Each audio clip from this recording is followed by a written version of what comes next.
Bakit ba baby pa lang binibinyagan na? Eh, alam niyo itong mga tanong na to, minsan pagka inisip natin, matatawa ka na lang eh. Kasi para bang big deal, tinitira iba't ibang mga sekta protestante. No? Pinipinpoint lagi ang simbahang katolika. Bakit ba ang Catholic Church nagbibinyag ng mga sanggol?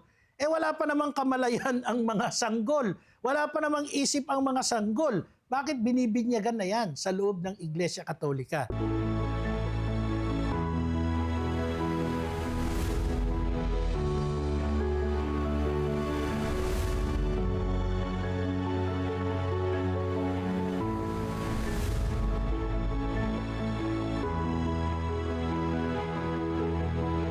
You're watching ETVN Philippines.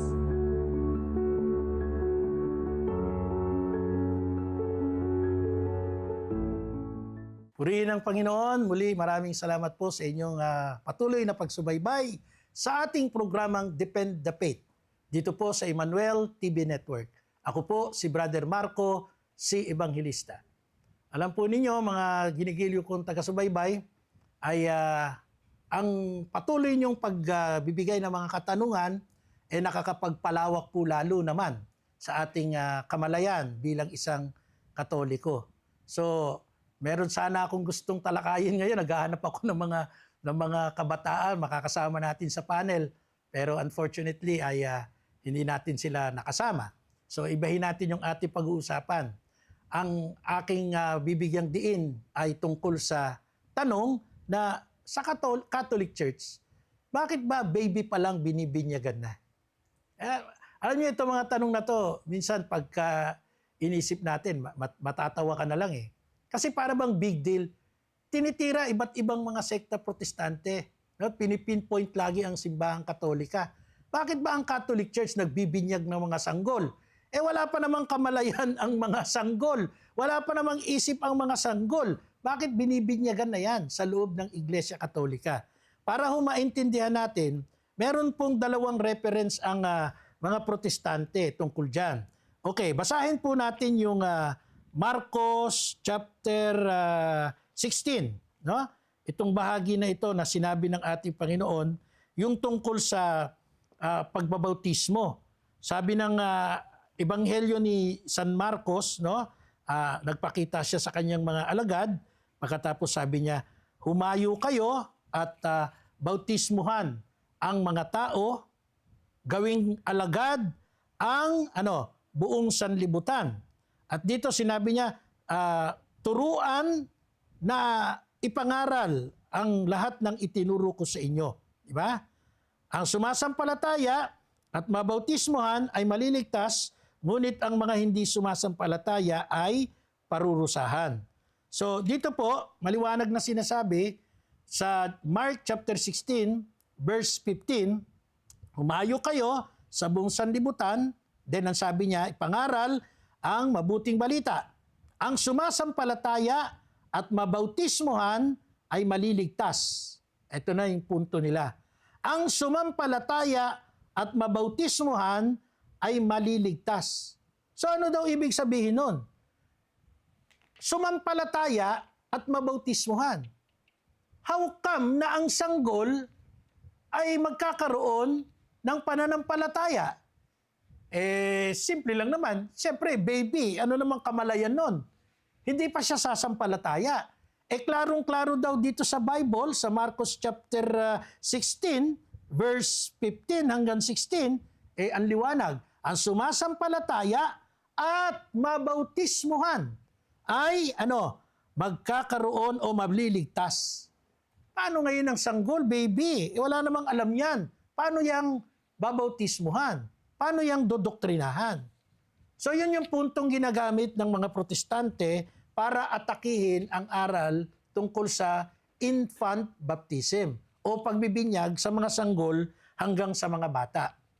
So sa biglang tingin po, mga ginigiliw kong taga-subaybay, mukhang may punto sila. Ang sumasampalataya at mabautismuhan. So kailangan sumampalataya muna bago mabautismuhan. Actually, ginawa nilang basis dyan doon sa Yonoko, di ba? Sa gawa. Yung Yonoko, naglalakbay siya, tapos tinanong siya ni Felipe, Naintindihan mo ba yung binabasa mo? Hindi po. O halika, ipaliliwanag ko sa iyo. Pagkatapos ipaliwanag ni Apostol Felipe, yung nakasulat sa kasulatan ay binautismuhan yung yonoko. Yun daw ang dapat na maging pattern.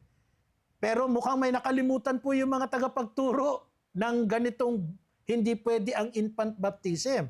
Alin ang nakalimutan nila? Hindi lang naman po isang ebanghelyo ang nakikita natin sa Bible eh. 4 nga po yan, di ba?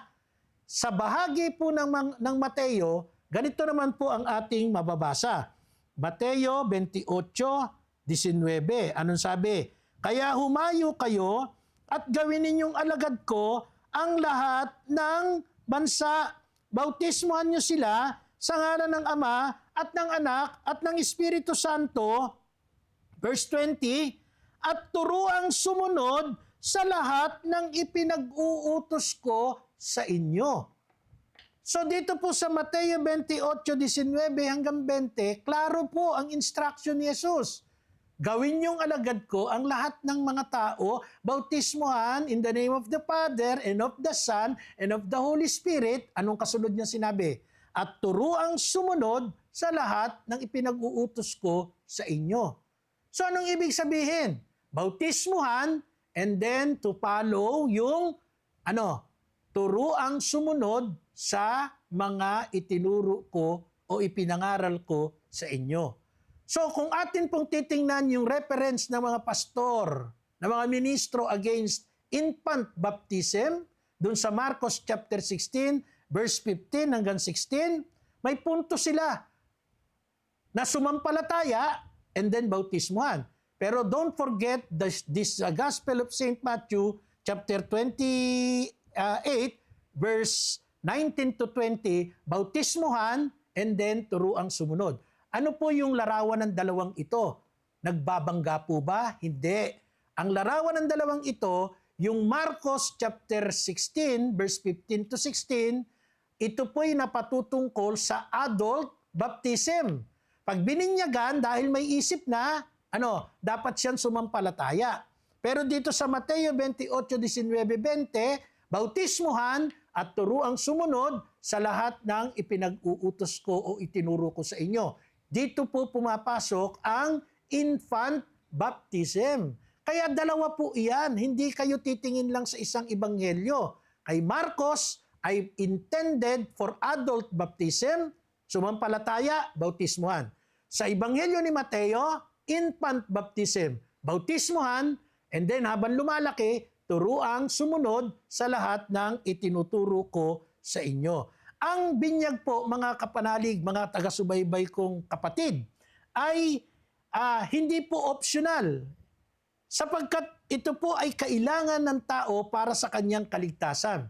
Sinabi nga po ng Panginoong Yesus sa John chapter 3 verse 5, malibang ang tao ay ipanganak sa tubig at espiritu, hindi siya makakapasok sa kaharian ng Diyos.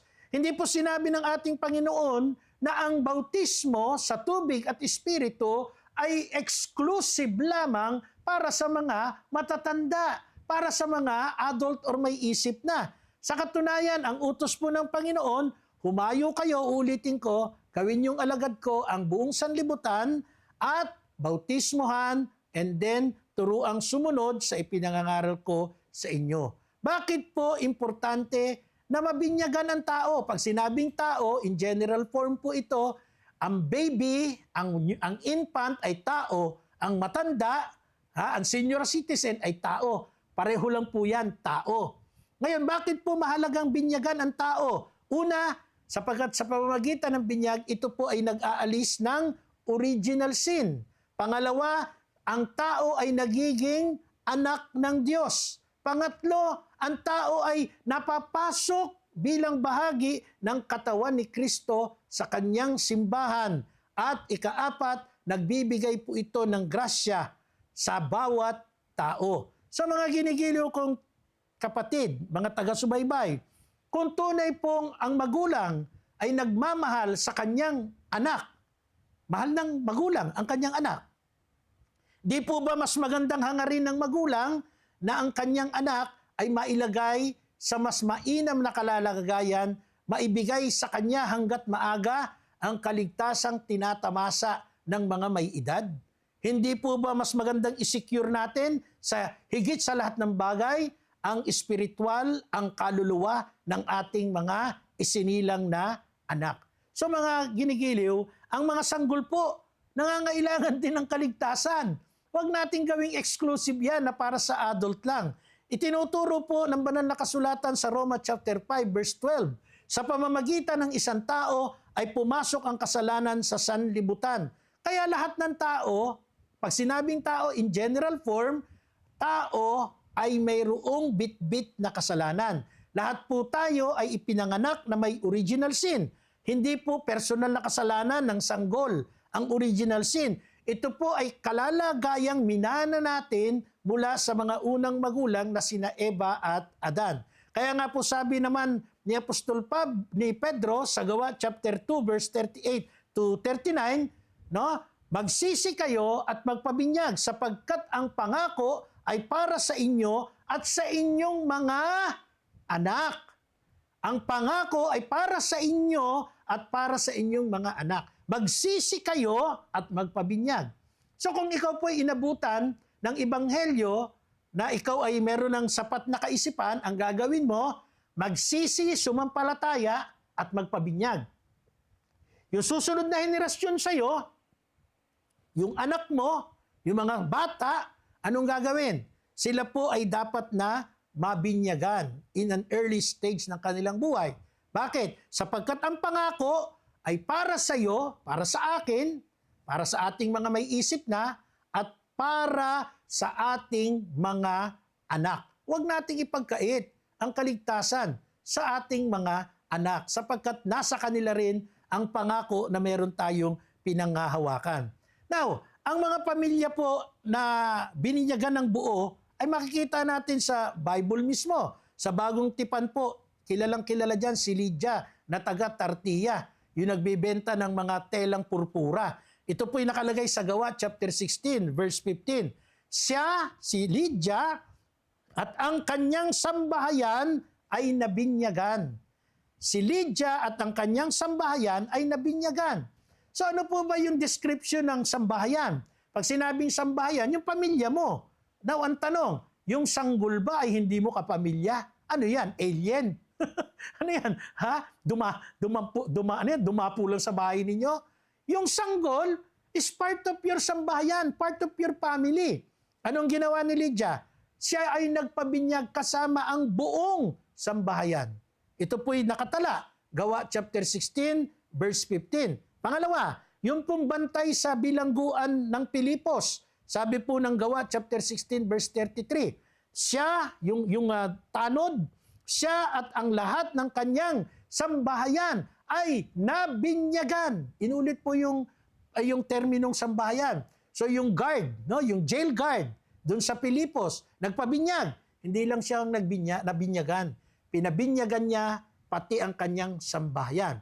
So halimbawa, during that time na meron siyang sanggol na anak, hindi naman po pwedeng i-skip niya yon kasi hindi niya part ng sambahayan. Maling mentalidad po yan. Pangatlo, sambahayan na Estafas. Unang Korinto chapter 1 verse 16. Kapag sinabi po ng mga Hudyo ang salitang household o sambahayan, kabilang po dito ang mga magulang, kabilang po dito ang mga anak. Kapag sinabing anak, walang edad yan. Kahit po baby, bagong panganak, kahit nga yun nasa tiyan, kung po pwede lang eh. Pero syempre hindi. So pagkasluwal, kasama po yan na dapat binyagan. Kasama rin po ang mga alipin. So mga ginigiliw na taga-subaybay, ang nais ng Biblia, hindi ibukod ang mga sanggol. Ang nais ng Biblia sa tala ng mga pangyayari sa Biblia, ikaw at ang iyong sambahayan, ang iyong mga anak, ay kasama sa pangako ng pagliligtas ng Diyos. Tandaan po natin, ang katumbas ng binyag sa bagong tipan, sa lumang tipan ay yung tinatawag na circumcision. Noon, pagka hindi ka circumcised, ang tawag sa iyo ay isa kang hentil. Sa bagong tipan, kapag hindi ka binyagan sa tubig, ang tawag sa iyo ay pagano. Pag ikaw ay kinakailangang circumcise sa lumang tipan, ikaw ay tatawaging chosen people of God. Sa bagong tipan, pag ikaw ay bininyagan sa tubig, ikaw ay tatawaging Kristiyano. From chosen people of God sa Old Testament, turn into Christian sa New Testament. Sapagkat ang pangako ng pagliligtas ng Diyos mula sa akin hanggang sa aking sambahayan. So tatandaan po natin, sa lumang tipan, yung circumcision, ginagawa po yan 8 days, 8 araw after the birth. 8 araw pagkaraang ipanganak ang sanggol. Yan po ay nasa Genesis chapter 17, verse 12. At yan din po ang ginawa ng mahal na Inang Maria kay Jesus. Bakaraan ng 8 araw, si Jesus ay present sa temple. Ano ba yung presentation in the temple? Yun po yung tinatawag na circumcision. Kaya 8 days pa lang ay binibigyan na ng tinatawag na ritual ng circumcision o pagtutuli ang sanggol. Bakit? Para maging chosen people of God. Sa ating panahon sa New Testament, kailangan binyagan agad ang bata upang ang pangako ay mapasa kanya. Huwag na kayong maghintay ng mga magiging kumpare, kumadreng, mga politiko, mga sikat, mga may pera. Hindi yan ang layunin ng binyag. Ang layunin ng binyag ay mapabilang ang anak sa paghahari ng Diyos. Maraming salamat po sa patuloy niyong pagsubaybay sa ating programang Depend the Faith dito po sa Emmanuel TV Network. Ako po, si Brother Marco C. Evangelista na laging nagsasabing, ang Diyos ay suma sa atin, Emmanuel.